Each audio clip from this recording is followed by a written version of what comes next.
Hey everyone, welcome to Sidetrack Adventures. This is Steve. Right now we're in Yuma, Arizona at the Yuma Territorial State Prison, which is probably the #1 tourist attraction in Yuma.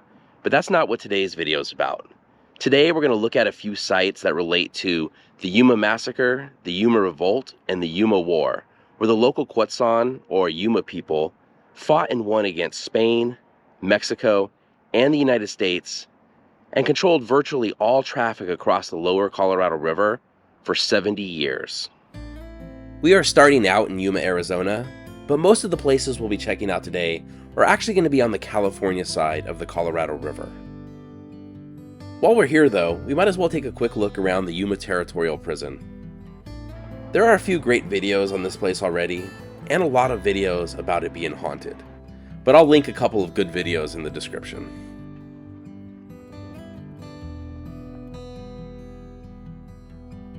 This prison was built in 1876 and was in operation for 33 years. It gets pretty hot here in Yuma, so this was nicknamed the Hellhole.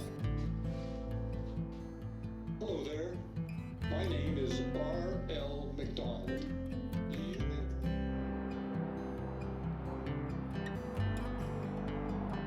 Here is the dark cell, basically their version of solitary confinement. Let's take a quick look inside the dark cell. I don't know how well we're going to be able to see anything since it's supposedly dark in here.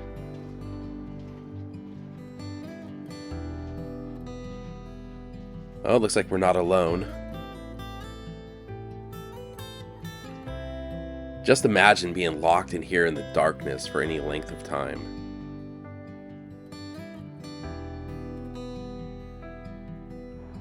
Here's the observation tower.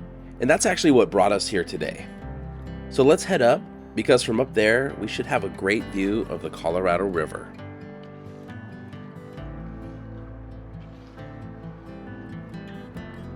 Underneath the guard tower is where they would store water. The guard tower was built on top of it to help keep the water shaded in hopes that it wouldn't evaporate so much.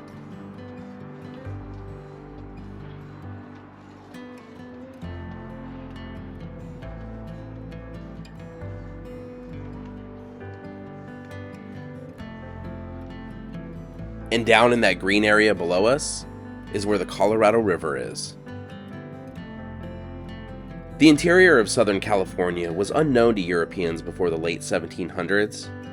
It wasn't until around the same time as the American Revolutionary War was starting in the East that Europeans began to explore the area and look for a route to the coast.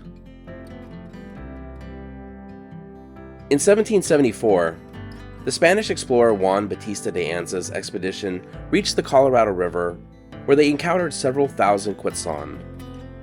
Relations between the Spanish and the natives were friendly. The Colorado River was much bigger and faster back then, before dams were built along it in the 1900s, so there weren't many great places to cross. The Anza expedition ended up crossing the Colorado River north of here, north of where the Gila and Colorado rivers meet, and then they continued on to eventually reach the Pacific coast. The desert west of Yuma was, and is, harsh, and Anza knew that Spain would need to establish a settlement at Yuma if they were to open this land route into California. The Quechan chief at the time was a man the Spanish called Salvador Palma, and Anza knew he had to win him over so that the natives would allow a Spanish settlement in Yuma. Anza provided Chief Palma with gifts such as steel weapons and clothing, and let him know the Quechan would continue to receive such gifts if they allowed a settlement. The promise of trade between the Quechan and Spain sealed the deal for Palma, who believed it would bring greater prosperity for his people. Palma even traveled to Mexico City in 1776 to be welcomed into Spain's imperial family. It will probably come as no surprise, but the arrangement didn't work out as Chief Palma had hoped. And that brings us to our next stop, on the other side of the river. We've crossed into California and are now at the St. Thomas Church on the Fort Yuma Indian Reservation. This church was built in 1923 and is said to be a recreation of the Mission Puerto de Purisma Concepcion, which was constructed here in 1780 by Father Garces. And this is a statue of Father Garces. So the Spanish began building 2 missions in the area in October 1780, and pretty quickly the natives realized they made a bad deal. Spanish colonists seized all the best lands, treated the natives poorly, and their gift of livestock ended up just destroying all of the native crops. The Quechan had had enough. They were skilled warriors, and they greatly outnumbered the Spanish as well. From July 17th through the 19th, 1781, the Quechan rebelled in what would become known as the Yuma Massacre or Yuma Rebellion, where they killed 4 priests, including Father Garces, 30 soldiers, a number of civilians, and burned the 2 missions to the ground. Over 100 Spanish were killed in all, and the rest were enslaved. From here, we're going to head about 10 miles or so to the north, where the other mission once stood.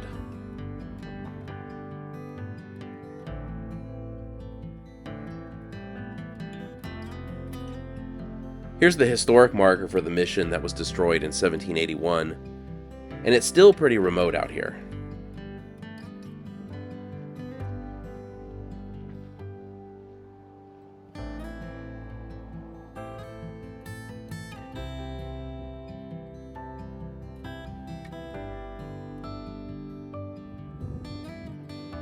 I believe the mission would have been closer to where that hill is, but the area around here has been dredged for canals so much, it's hard to tell.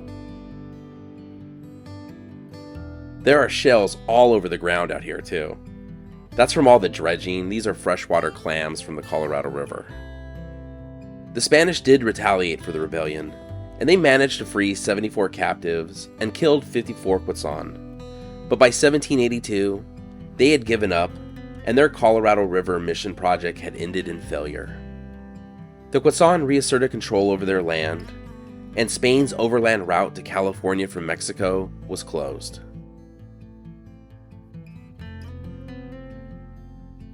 We just came across this huge bird out here, but I have no idea what type of bird this is. If you know, let me know in the comments.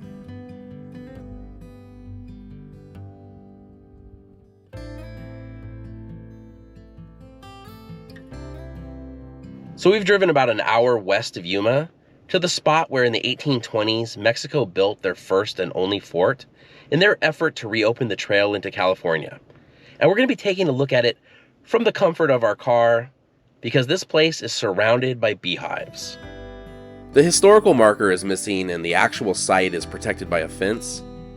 But in 1825, Mexico, after their independence from Spain in 1821, decided they wanted to reopen the land route from Mexico to California. In order to reopen the De Anza Trail, Mexico decided to build forts.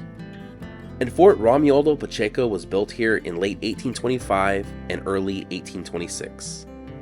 It didn't last long. In April 1826, Kumeyaay Indians and the Quechan teamed up to attack the fort. The 26 soldiers here fought off the attack, with 3 Mexican soldiers being killed and 3 injured, compared to 28 natives killed. But ultimately the fort was surrounded, and it was quickly realized the best option was to abandon the fort and return to San Diego from where they came. That ended Mexico's plan to reopen the De Anza Trail. Now we're going to make a beeline back to the Colorado River ourselves. Now we're on the Fort Yuma Indian Reservation, just across the river from where we started. The Quechan did allow some travel across the Colorado River through the years, as long as they were traveling through and not staying, but travel was infrequent. That was until gold was found in California in the 1840s. Now there were just too many people heading to the area. Speaking of people heading to the area, here in Fort Yuma, there is this abandoned California agricultural inspection station on what was once Highway 80. Because this is next to the train tracks, a lot of people think this was a train station. Even Wikipedia mislabels it as a train station, but it wasn't. The train station is about a mile or so away in Yuma. Let's take a quick look inside as we get back to talking about the 1800s, and hopefully we don't come across anybody in this building. But because of all the traffic through the area, a ferry began operating to bring people across the river, pretty much where the prison is now. In 1850, the ferry came under the control of a man named John Joel Glanton, who hated Indians. And you guys are lucky that the camera doesn't capture smell, because birds, and who knows who else, have been using this as a bathroom for quite some time. And speaking of bathrooms, I think we found the bathroom here.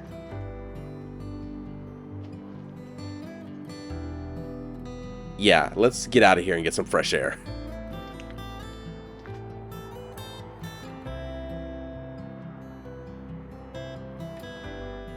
Up on the hill above us is what's left of Fort Yuma, so let's go ahead and head up there next. The Quechan eventually began running their own ferry further to the north. There were a number of incidents between Glanton and the Quechan, but the final straw came when Glanton hired a gang to attack the Quechan ferry. The Quechan had had enough. A war party attacked Glanton and his men, killing 9 of them before burning their bodies. Word got back to California about the killings, and people were outraged, and felt this attack, even though it was provoked, can't go unpunished. So California put together a militia to fight the Quechan. There are a number of historic buildings still standing here at Fort Yuma. Unfortunately, none of them are labeled, so I only know what a few of them are, and this isn't one of them.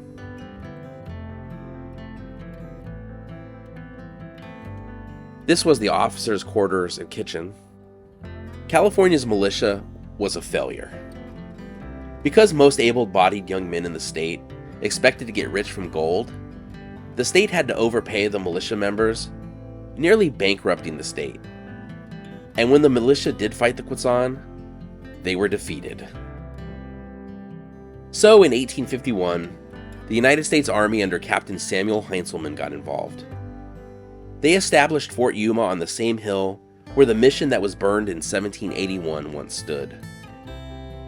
The land on the east side of the river, where the city of Yuma is now, was still part of Mexico at the time.